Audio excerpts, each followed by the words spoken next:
CEI participants, this is AJ Adams and I'm back again with another Mentorship Academy video. This next video, we'll be discussing leadership capacity building. We will briefly explore the meaning behind leadership capacity building and provide some real-life examples on how you can build capacity within your own organization, as well as we'll be providing some guiding questions for you and your mentee to discuss about the topic. So first, what is leadership capacity building? So when referring to building leadership capacity, I'm talking about broad-based, skillful involvement and mentoring in the work of leadership and those around you. Now, some leaders, they like to stay in their silos and they like to be the keepers of all knowledge, right? So that when they eventually retire or they leave their positions, their knowledge base also leaves with them. Poof! And it's gone forever. Instead, it is incumbent upon us as leaders to share our knowledge, mentor those around us, have them learn from our successes just as much as they learn from our mistakes. It's also about building and accentuating the knowledge base of others, and ultimately adding yet just another layer to the legacy that we choose to leave behind. Okay, so like anything, you need to know yourself before you can help others. So you need to know, what type of leader are you? That's the whole purpose of some of these assessments and some of these surveys that you're taking and that we'll be discussing and delving into. So what type of leader are you? Are you the type A type of leader who has to have your hands in absolutely everything because you don't trust anyone to do anything at all? Or you don't trust that anybody can do anything better than you can? Or have you learned to delegate? Have you learned to delegate things with some minimal oversight? I want you to consider this. Perhaps allowing someone to complete a task in their own way, which, by the way, might not be the way that it's always been done, or the way that you yourself would have done it. But in doing so, you allow them the chance to possibly learn from their own mistakes. Even if you've tried it a similar way or tried what they're trying to do and it didn't work, might that be better for their own growth and development if you just let them try it compared to telling them no and giving them the answer? So specifically speaking about mentoring and developing others, remember those goal-setting activities we discussed? So think back to the goal-setting activities, your own personal goal setting and personal goal setting with your mentee. Now, what I'm encouraging is that you can create career development plans with those you supervise or mentor. Find out what their long-term goals are. Where do they want to be? What position do they aspire to be? And more specifically, what position do they want to be in the last 3 years of their career? So educationally speaking, is it central office that they'd like to be? Are they happy with where they're at? Do they want to become a building level principal if they're not already? Or do they want to go downtown and be a data analyst or a data coordinator because they love the process of analyzing statistics? It really doesn't matter, okay? It doesn't matter what they want to do, but for you being a leader and a mentor, you really should find out what their end goal is. Because if you don't know, how are you going to help guide them? Also, just because if you wouldn't personally do something or take a different route in a career path than the person that you're mentoring, doesn't mean that you try to talk them out of it. What it does mean, though, is because of your success and because of your experience, you give them all the possible avenues and all of the possible unintended consequences of making a different career choice or a different position choice. So I encourage you to do this with those around you, with your teams, those that you mentor. Ask them where they want to be by the end of their careers, and then you will know, and you'll be able to backwards map from there on how you can help guide them, how you can help guide their decisions, how you can help guide committees that they might be on, or different things that they can become involved in at the building level or whatever organizational level that you're at. With being in a mentor role, you can challenge those on your team, those that you are mentoring, and place them into situations that will help them grow, not only based on their short and long-term goals, but place them into positions where they might not otherwise have had the opportunity to experience that. Here's another building capacity strategy that you may have already learned about or you will learn about through attending our CEEI.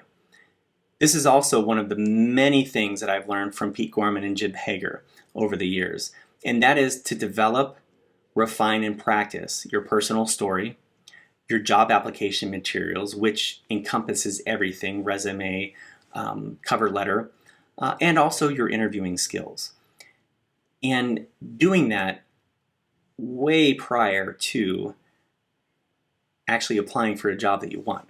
So encompassing all of this directly applies to you as a leader, and it also applies to you building the capacity of your team or your mentee. So you should be conducting practice interviews prior to even applying for a job. Again, to not only hone your own skills, but the skills of those that you're leading and mentoring. Calendaring this out once a month or so can be very useful so that when the day finally does come that you are interested in an interview, or somebody on your team or someone that you're mentoring is interested, you're pretty much ready to go and polished, and then you just need to study up on that particular position. So this is compared to what people normally do. Number one, they see a position. Two, they decide to apply for it, right? Three, they update their application materials, their resume, their cover letter. And then four, they research the position. And ultimately, five, they practice what they're going to say in the interview. Now, determining what to say in the interview is a totally different set of skills compared to the art of interviewing, telling a story, reading people during the interview, and being confident in yourself. I know that Jim and Pete have gone over a lot of this, or they will go over a lot of this, but these are just some things that you need to think about personally as a leader, but then also as you're mentoring your mentees and also those that are around you on your team. So back in the day, when I was a new administrator, one of my mentors was also relatively new in their position. It was a higher level position though than mine. Each time that a complex situation would arise or a major decision needed to be made, this person would ask me what I would do if I were in their position, prior to sharing what they would do and why. Now, what I loved about this, and although I didn't always love it at the time, was as a new administrator, this put me on the spot right there, as I needed to provide my honest assessment of the situation and provide a recommendation to resolve the issue. Now, this also transformed into a climate of open dialogue where my mentor solicited opinions and ideas from others around us, and this truly grew my professional acumen and decision-making process by leaps and bounds. Now, as we all know, leaders are primarily paid for our decision-making, so this was vital. And to be honest, I didn't learn about any of this stuff when I was going to get my master's degree. Now, reflecting back, I think my mentor learned just as much from me and others that were asked as I did from these "if you were the boss, what would you do" types of scenarios. If you haven't already, give it a try with your team. You'll be surprised at what you get back. Now, if you're working or mentoring with someone who wants to become a principal, director, superintendent, assistant superintendent, typically they better be good at public speaking, right? Because they are in the public spotlight quite a bit. And guess what the number one fear for people is? You guessed it, public speaking. Now, another one that's close second, and maybe even tied, I don't know, is the fear of being rejected. That's why so many people don't make strides in their career or end up turning into the person that they ultimately want to be. Because one, they're fearful of being rejected. And two, they don't have a plan to get there. They haven't set goals down. They haven't written them down. So If you fail while public speaking, then you're probably going to feel a little rejected, among other things. Now, if you're the principal in your building and you're mentoring an AP at your school, for example, and you know that they ultimately want to be a principal or superintendent, and you also know that maybe they're not a very good public speaker, or they simply haven't had the opportunity to practice, put them up in front of the staff to present. You as the leader, you're already the principal, you're already the leader. Take a small step back into the background, into the shadows. Have that AP talk to parent groups. Have them record audio or video messages to send home. Have them get up and talk on the microphone in front of hundreds of people after a band concert to acknowledge students and the band director and thank parents in the community for their support. As a younger administrator, I have to admit myself, I was not a very good public speaker. Now, was that because I was scared, nervous? Yes. Was that also because I didn't have the experience doing it? Yes, you're right. So we all know that the best way to become better at something is to practice and, as Nike says, just do it. So one of my mentors at the time was always happy to provide me with public speaking opportunities. I don't know if it was to build my capacity or to put me on the spot or a combination of both. Now, I'd like to preface this. Anybody, and I mean anybody who I've ever met, anyone that spoke publicly after my mentor, I felt sounded like a nervous, bumbling idiot who couldn't string two sentences together. And that was because my mentor not only was an exceptional leader, but he was an exceptional public speaker. He was also a former DJ and a radio host. So going after him probably wasn't the best idea, but it taught me a ton. Now, not only did I learn from observing how he spoke and how he could command a room, but he did what any good mentor does. He challenged me, and he put me in, at times, some uncomfortable positions where I had to public speak. I had to give my opinions. I had to speak to things off the cuff as a leader in front of various groups without having a presentation or planned notes to look at. These were some of the most invaluable lessons in my career, and as the years went on, I became somewhat comfortable speaking to large groups in public. I still get nervous at times, like anybody, but I am much more comfortable and confident because of that. Another example of building capacity within your organization is the development or the act of updating a vision, mission, and value statement for your organization.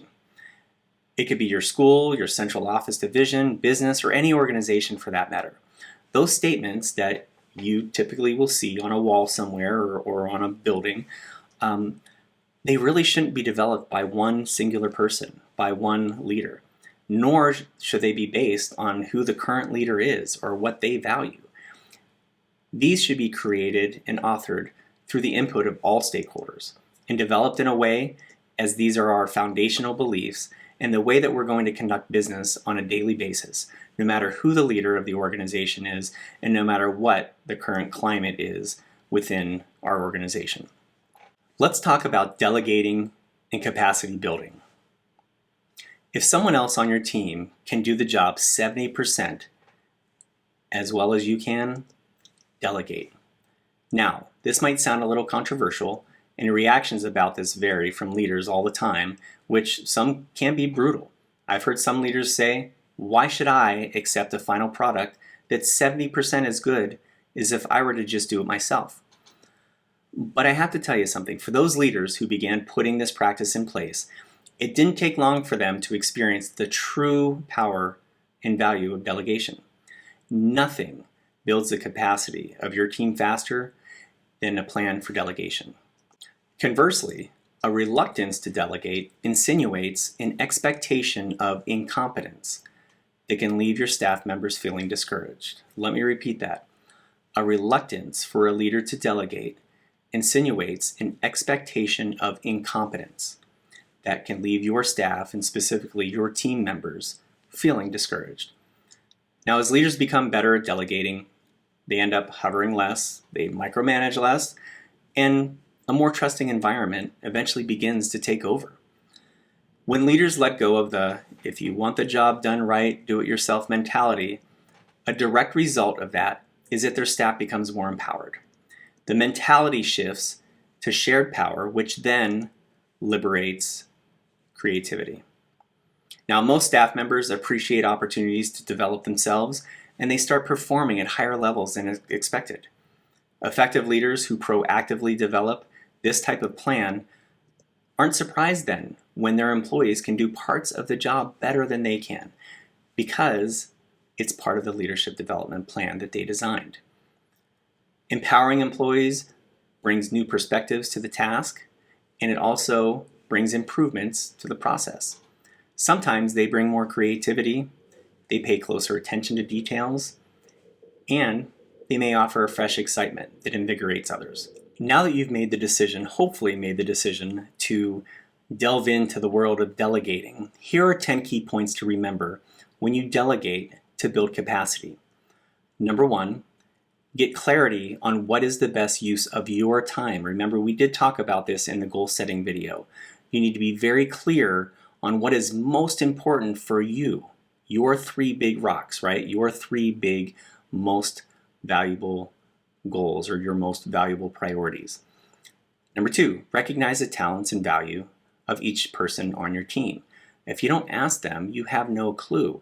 And so really dive into some personal conversations with one-on-one with the members of your team. Number 3, make requests, not demands, so that you get employee input. So for example, you're not going to take one of your assistant principals or somebody in your office and demand that they do something just to say you're capacity building when they have no interest in it, or it may not even be right for them to do. Number 4, establish specific measurable goals together. There's that goal word, right? So establish specific measurable goals together, and I would encourage you to do it one-on-one with each member of your team as well as together as a team, because those goals can be different. Number 5, empower your employees to create their own solutions. Now remember, being a mentor, you are a guide. You are the lighthouse guiding ships into port. You're not the towboat pulling them in, forcing them, right? So empower them to create their own solutions, because if you're just there giving people answers all the time and you're not having them develop their own answers or their own solutions, you're not building their capacity and they're not going to learn. What they're going to learn is to rely on you for everything. Number 6, share the power and resist the temptation to micromanage or take over when things might be going wrong, unless it's something major, of course. Number 7, co-create an inspiring but attainable schedule. So, for example, within my leadership team, we created a schedule to where our bi-weekly administrative meetings, each member of the administrative team takes turns creating the agenda and takes turns running the meeting. Number 8, develop a collaborative reporting and feedback system. Number 9, keep a log of who, what, and when you delegate for tracking purposes. And finally, number 10, celebrate achievements and relationships between team members and encourage them, push them, try to challenge them the best way that you can to help build their capacity. So to wrap up, Elbert Hubbard said, "It is a fine thing to have ability, but the ability to discover abilities in others is the true test. Mastery is nothing compared to helping others become great."